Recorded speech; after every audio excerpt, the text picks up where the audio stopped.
and you will know the truth, and the truth will set you free. John 8:32.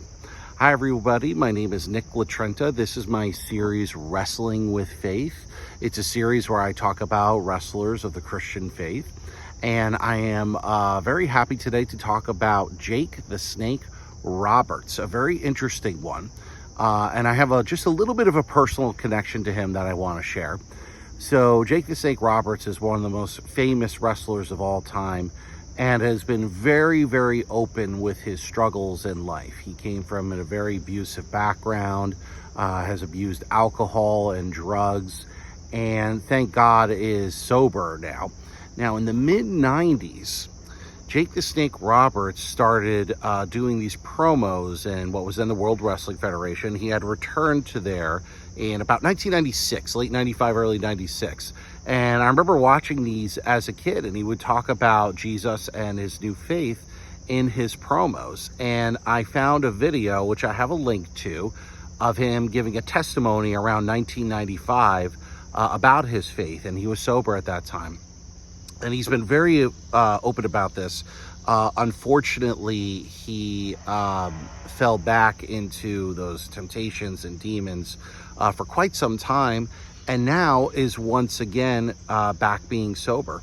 And since then, I had heard on his podcast him talk about God like a little bit here and there. And I actually had the pleasure of meeting him very briefly.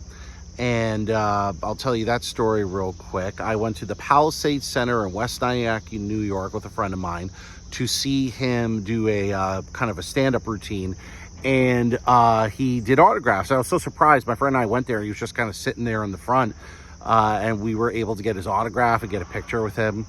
And while he was signing the autograph for me, I mentioned to him, I'm a brother in Christ. And he just kind of smiled and did this kind of thing.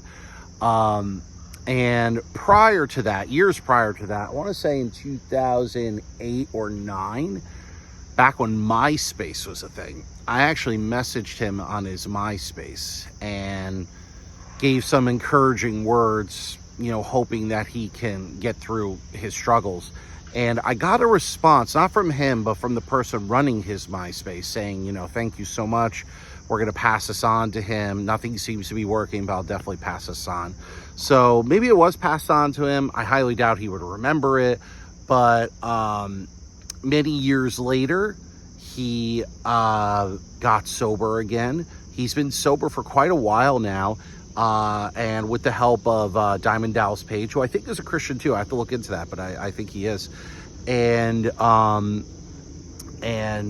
I recently just found an interview. It's about 8 months old, where very briefly, again, he talks about his faith. The interviewer says, I'm a man of faith. Were you a man of faith then? And are you now? And he said, I was then and I am now. So very happy to hear that he has held on to his faith in Jesus Christ. As with all these guys, not perfect by any stretch of the imagination, still has his struggles, I'm sure. And I think we need to make a point to pray for him and for all these wrestlers to maintain that faith and protection against those temptations and addictions they all once had. So keep him and them in your prayers. And thank you so much for taking the time to watch this video. I really encourage you to take a look at his testimony.